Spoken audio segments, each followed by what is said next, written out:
What if the horse everyone called worthless was the only one brave enough to save a life? At a dusty livestock auction in Red Valley, Texas, a skinny mare stood trembling in the corner of the pen, her ribs showing through her dull coat like the bars of a cage. The other buyers laughed and turned away. But one man, a retired firefighter with a gentle heart and empty pockets, saw something different. He saw a flicker of fight in her dark eyes. He saw a survivor. He bought her for $37, the price of a tank of gas, and led her home to a small ranch that needed fixing as badly as she did. What happened 3 months later on a cold November night would prove that sometimes the broken things we rescue are the very things that end up rescuing us. This is the story of courage no one expected, loyalty no one saw coming, and a bond that changed two lives forever.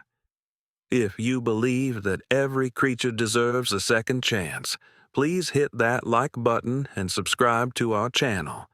It helps us share more stories of hope, healing, and the extraordinary hearts of horses.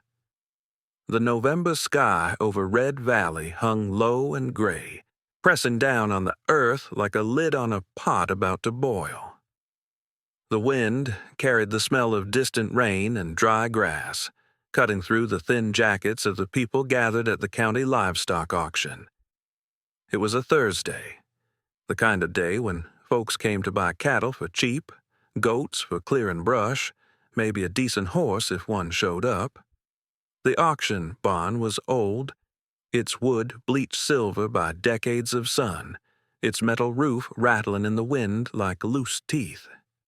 Inside, the air was thick with the smell of animals, sawdust and coffee gone cold in styrofoam cups. The auctioneer's voice was a rapid-fire chant, a rhythmic blur of numbers and syllables that rose and fell like a strange song. People sat on splintered wooden bleachers, their boots caked with mud, their faces weathered and suspicious. They knew value when they saw it. They knew trouble, too. Tom Walker sat near the back, his hands folded in his lap, his eyes scanning the pens. He was 61 years old, broad-shouldered but beginning to stoop, his hair the color of smoke. He wore an old canvas jacket with a torn pocket and jeans so faded they were nearly white at the knees. His face was kind, deeply lined, the face of a man who had pulled people from burning buildings and held their hands when there was nothing else to do. He'd been a firefighter for 33 years. Now he was retired, living on a fixed income in a small ranch house on 12 acres of scrubland. He didn't have much, but he had time, and he had space. He wasn't looking to buy anything today. He'd come because he was lonely, and the auction was something to do. But then they brought her in. The mare was led into the ring by a young handler who looked embarrassed to be holding her rope. She was small, maybe 14 hands, a bay with a coat so dull it looked like dust. Her mane was tangled and thin. Her tail was knotted with burrs, but it was her body that made people turn away. Her ribs stood out in sharp relief, each one visible, each breath a visible effort. Her hip bones jutted like the corners of a table. Her eyes were too large for her gaunt face, dark and liquid and filled with a wary, exhausted fear. She stood with her head low, her legs trembling as if standing itself was almost too much. The auctioneer started the bidding at $200. Silence. He dropped it to $100. A few chuckles. $50, he called, his voice losing its rhythm, becoming almost pleading. Nothing? This mare is sound, he insisted, though his tone suggested even he didn't believe it. She just needs some groceries and some care. Someone give me 25. A man in a stained cowboy hat called out, "I'll give you 10 if you throw in the halter." Laughter rippled through the crowd. Tom felt something twist in his chest. He looked at the mare. She was looking back at him, not at the crowd, at him. Her eyes locked onto his with an intensity that felt almost human, almost like a question.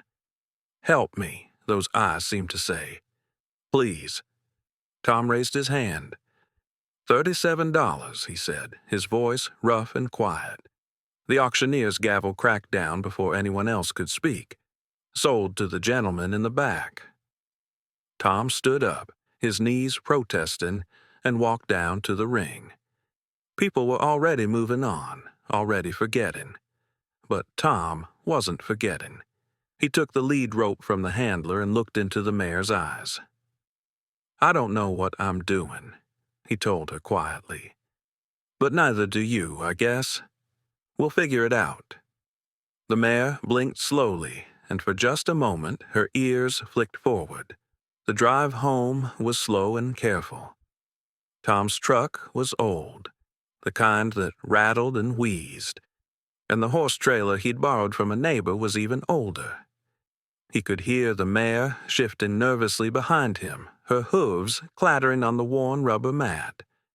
He spoke to her through the open window, his voice steady and low, telling her about the ranch, about the pasture with the big oak tree, about the way the sun looked in the mornings. He didn't know if she could hear him. He didn't know if it mattered. But it felt like the right thing to do. When they arrived, the sky was turning the color of a bruise, purple and heavy. Tom backed the trailer up to the gate and opened the door slowly, giving her time. The mare hesitated at the edge, her nostrils flaring, her body tense. Then she stepped down, her hooves sinking into the soft dirt, and looked around. The pasture was small, just a few acres of scrub grass and scattered mesquite trees. The barn was a simple, three-sided shed with a tin roof. The water trough was old but clean. It wasn't much, but it was quiet. It was safe. Tom led her to the shed and tied her loosely to a post. He brought her a flake of hay, the best he had, and a bucket of fresh water. She drank for a long time, her sides heaving, and then she turned to the hay and ate slowly, carefully, as if she couldn't quite believe it was real. Tom watched her in the fading light. "You got a name?" he asked, though he knew she didn't.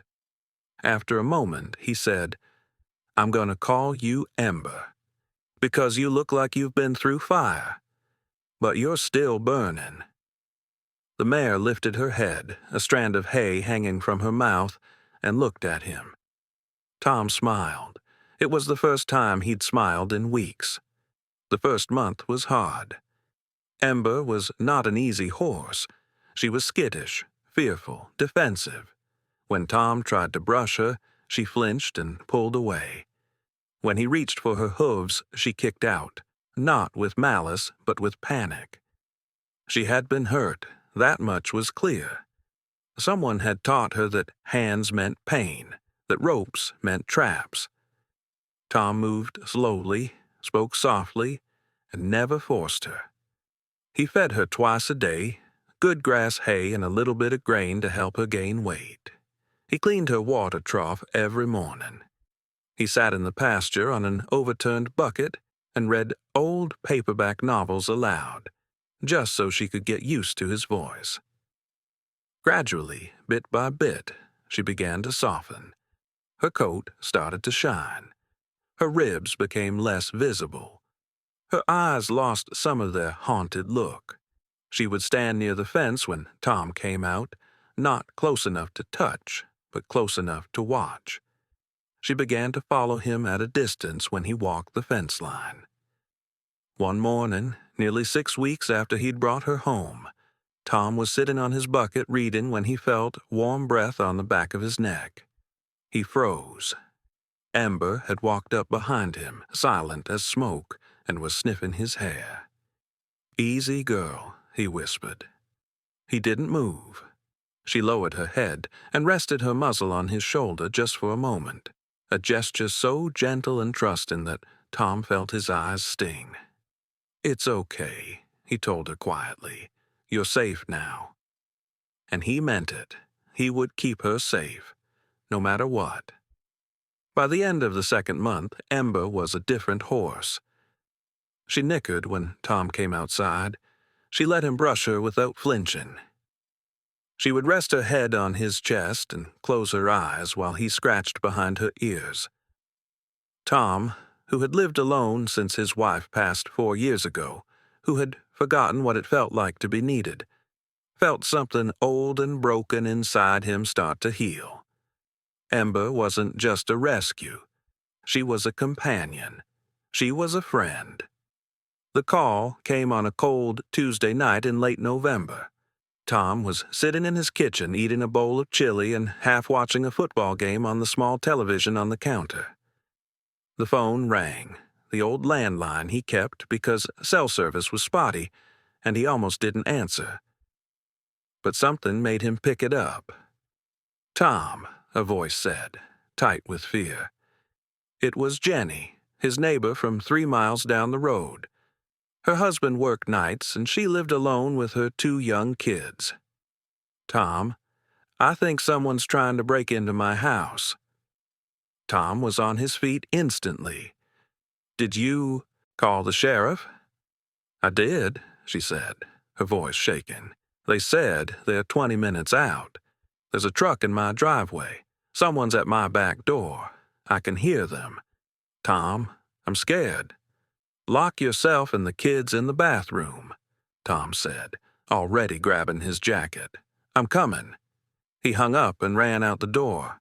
His truck keys were in his hand, his heart pounding. But when he turned the ignition, the engine coughed once and died. He tried again. Nothing. The battery, old and weak, had finally given up. "No, no, no," Tom whispered, slamming his hand on the steering wheel. Jenny's house was 3 miles away through rough country. The sheriff was 20 minutes out. He had no vehicle. He had no time. Then he heard it. A low, steady nicker from the pasture. He turned and saw Ember standing at the fence, her ears pricked forward, watching him. Tom ran to the barn, his mind racing. He had no saddle. He hadn't ridden a horse in 15 years. Ember had never been ridden, not by him, maybe not by anyone in a long time. But there was no choice. He grabbed a halter and a lead rope and ran to the gate. Ember met him there, her eyes bright and alert. "I need your help," Tom said, his voice urgent. He slipped the halter on. She didn't resist. He tied the lead rope into makeshift reins and opened the gate. Then, with a grunt and a prayer, he grabbed a handful of mane and swung himself onto her back. Ember didn't buck. She didn't bolt. She stood still for 1 heartbeat, 2, as if she understood. Then Tom squeezed his legs gently and said, "Go." And she went. She surged forward into the darkness, her hooves drumming on the hard dirt road, her body moving with a power and grace Tom hadn't known she possessed. The night was black, the moon hidden behind clouds, but Ember ran as if she could see everything. Tom clung to her mane, his legs gripping her sides, his heart in his throat. The wind tore at his face. The cold bit through his jacket. But Ember ran on, steady and sure, her breath coming in great clouds of steam. They cut across the open country, jumping ditches, weaving through mesquite, racing down the old gravel road. Tom had no idea how fast they were going. It felt like flying. It felt like falling. It felt like trust. Jenny's house appeared ahead, a small square of yellow light in the blackness. A battered pickup truck was parked in the driveway, its engine running. A man in a dark jacket was at the back door, his shoulder against the wood, trying to force it open. Ember didn't slow down.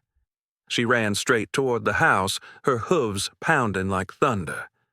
Tom shouted, a wordless roar of fury and warning, and the man at the door spun around. His eyes went wide. A horse, a wild-eyed bay mare with a wild-eyed man on her back, was charging directly at him out of the night like something from a nightmare. The man stumbled backward, his hands up, and then he turned and ran. He sprinted to his truck, threw himself inside, and peeled out of the driveway, gravel, spraying, taillights disappearing into the dark. Ember slid to a stop in the yard, her sides heaving, her nostrils flaring. Tom slipped off her back, his legs shaking, and ran to the door. "Jenny," he shouted, pounding on the wood. "It's Tom. You're safe." The door opened a crack, and Jenny's tear-streaked face appeared.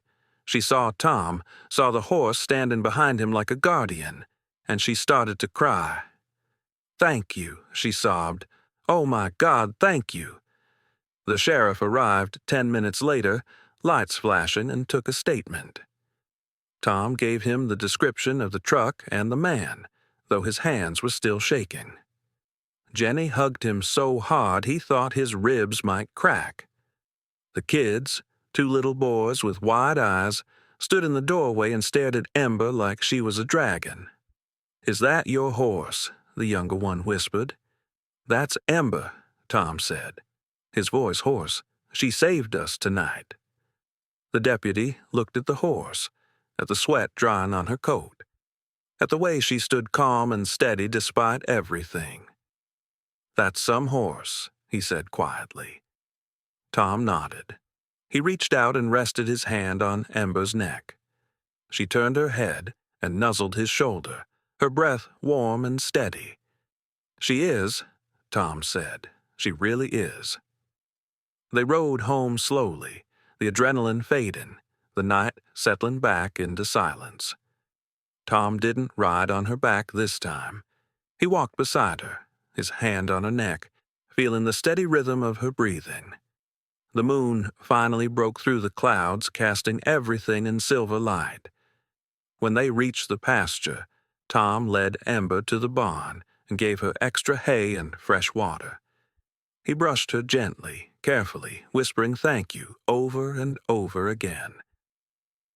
Ember stood quietly, her eyes half closed as if she knew, as if she understood. Tom leaned his forehead against her neck and closed his eyes. For the first time in years, he didn't feel alone. He didn't feel useless. He felt like maybe, just maybe, broken things could still be strong. The weeks that followed were different. Word spread through Red Valley about what had happened. People Tom barely knew stopped by the ranch to see the horse that had run through the night to save a family. A local reporter came out and wrote a story for the paper. A saddle maker donated a used saddle that fit Ember perfectly. A feed store owner dropped off 3 bags of good grain and refused payment. "You did a good thing," he said simply. Tom tried to explain that it wasn't him, that it was Ember, but people didn't seem to understand the difference. To them, it was all one story. A man and a horse. A rescue that went both ways. Tom started riding Ember regularly after that. Not far, just around the property, along the old dirt roads, through the hills where the juniper trees grew thick and the air smelled like cedar and dust. Ember was steady, calm, and somehow joyful, as if running that night had unlocked something inside her. She no longer flinched at sudden movements. She no longer pulled away from his touch. She had become, in every sense, his partner. One afternoon in early December, Tom was riding along the fence line when he saw a car pulled over on the side of the road. A woman was standing beside it, her hand shading her eyes, watching him. Tom rode closer. "Can I help you?" he asked. The woman was in her 40s, dressed in jeans and a faded denim jacket. Her face was kind but marked with old sadness, the kind that never quite leaves. "I'm sorry," she said, her voice uncertain. "I heard about your horse, about what she did. I wanted to see her." Tom dismounted and walked Ember closer. "This is Ember," he said. The woman reached out slowly and touched Ember's nose. The mare stood perfectly still, her dark eyes soft. "I used to have a horse," the woman said quietly. "She looked just like this one, same color, same build. I had to sell her 3 years ago when my husband got sick. We lost everything, the house, the land, the animals. I think about her every day." Tom felt his chest tighten. What was her name? Cinder, the woman said. Her name was Cinder. Tom looked at Ember, at her dark coat, at the way she was watching the woman with an intensity he'd seen before. He thought about the auction, about the way Ember had been so thin, so scared, so used up.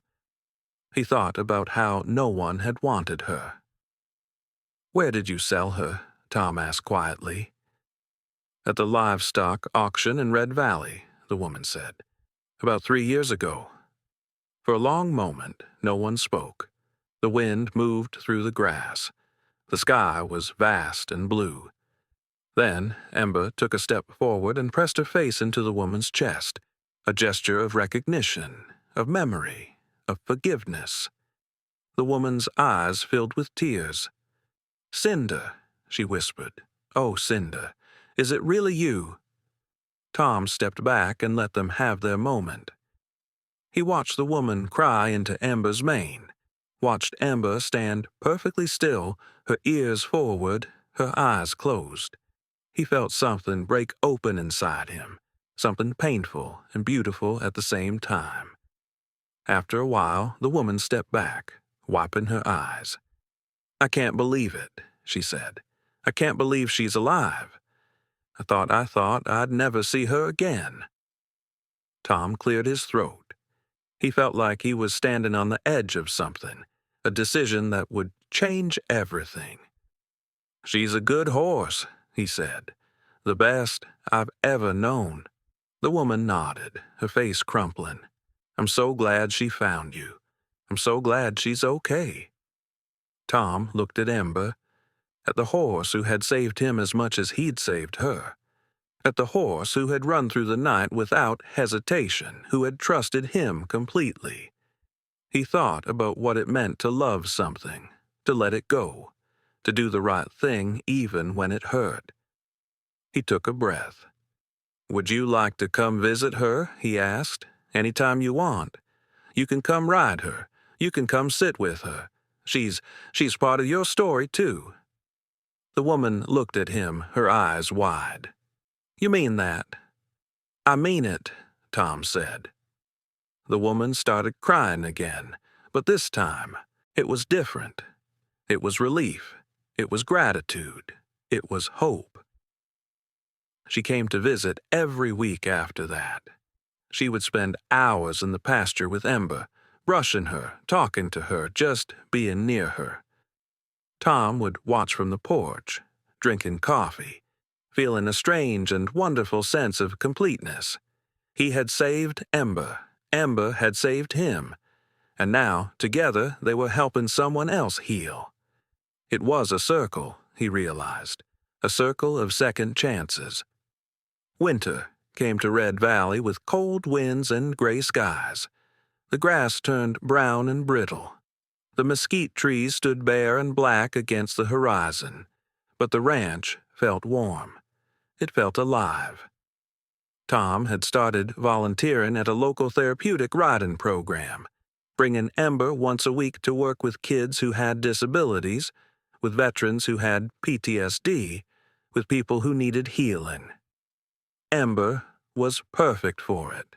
She was patient, gentle, and intuitive, seeming to sense exactly what each person needed. One Saturday afternoon, a little girl with cerebral palsy sat on Ember's back, her legs strapped into special stirrups, her face glowing with joy. "Look, Daddy," she shouted. "I'm riding a horse. I'm really riding." Her father stood at the fence, tears streaming down his face. The instructor, a woman named Ruth who had been doing this work for 20 years, walked over to Tom. "That horse of yours is special," she said. "I've worked with a lot of horses. but she's different. She cares." Tom nodded. He knew. He'd known from the beginning, from the moment she'd looked at him in the auction ring with those desperate, pleading eyes.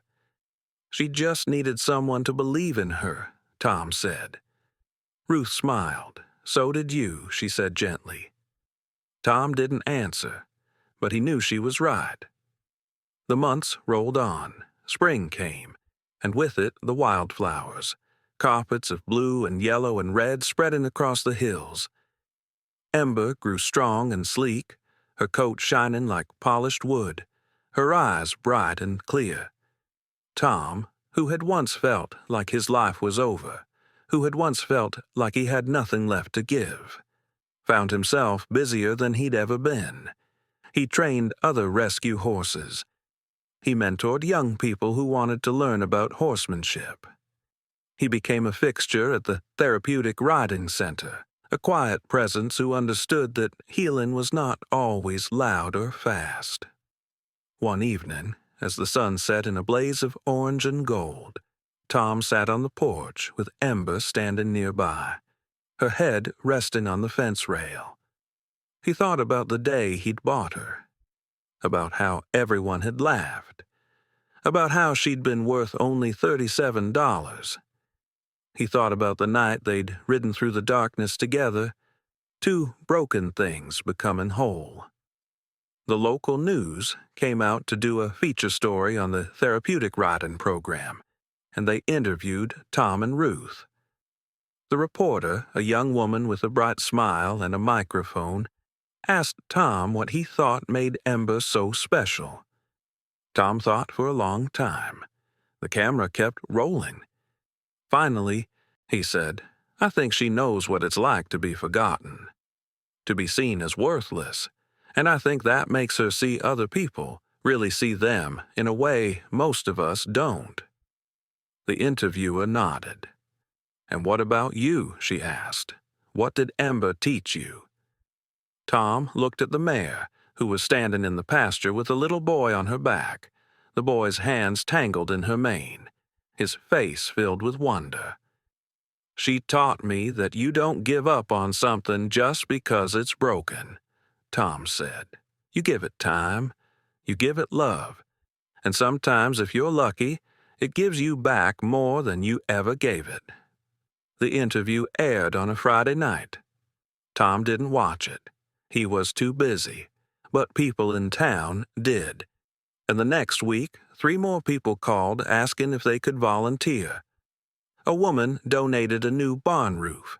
A man brought out lumber to build better fences. The circle kept growing. 1 year after Tom bought Ember, he held a small celebration at the ranch. It wasn't anything fancy, just a potluck with neighbors and friends and the people from the riding program. There was barbecue and cold lemonade and a cake someone had made with a frosting horse on top. Kids ran through the pasture. Adults stood in small groups talking and laughing. The sun was warm. The sky was endless. Tom stood near the barn, watching it all, feeling a deep and quiet contentment. Jenny, the neighbor he'd helped, walked over with her 2 boys. They were carrying a handmade sign. "We made this for Ember," the older boy said shyly. They held it up. It read, "Ember the Brave." Tom felt his throat tighten. "That's perfect," he said. "Can we put it on her stall?" the younger boy asked. "Absolutely," Tom said. They ran off, excited, and Jenny stayed behind. "I don't think I ever properly thanked you," she said. "You did," Tom said. "You don't need to." "No," Jenny said firmly. "You saved my kids. You saved me. And you did it because that horse trusted you. That horse who everyone said was worthless." She shook her head, her eyes bright. "You proved them all wrong, Tom." Tom looked at Ember, who was standing calmly while a group of children petted her and fed her carrots. "I didn't prove anything," he said quietly. She did. As the sun began to set, painting the sky in shades of pink and lavender, Tom walked out to the pasture. The guests were starting to leave, their cars kicking up dust as they drove down the long driveway. Ember saw him coming and walked over, her hooves soft on the grass. Tom rested his forehead against hers, the way he always did, and closed his eyes. "Thank you," he whispered, "for everything." Ember exhaled, a warm, steady breath that smelled like hay in summer. She didn't move. She just stood there, solid and real and present. In that moment, Tom understood something he hadn't understood before. Rescue wasn't a one-time thing. It wasn't something you did once and then it was over. It was a choice you made every single day. To show up, to care, to believe that something broken could become something beautiful. He had rescued Ember from the auction, but she had rescued him from loneliness, from purposelessness, from the belief that his best days were behind him. They had rescued each other, and now, together, they were rescuing others. The circle was complete. The sky darkened and the stars began to appear, tiny points of light in the vast Texas night. Tom walked back to the house, Ember following him like a shadow. At the gate, he stopped and looked back at the pasture, at the barn, at the small ranch that had become a place of healing. He thought about the mare no one wanted. The mare worth $37. The mare who had run through the night without fear, who had stood steady for broken children, who had remembered her first owner after years apart. She was worth more than gold. She was worth everything. If this story touched your heart, please subscribe to our channel and share it with someone who believes in second chances. Because sometimes the most extraordinary miracles come from the most ordinary acts of kindness. And sometimes the horse everyone calls worthless is the one who changes the world.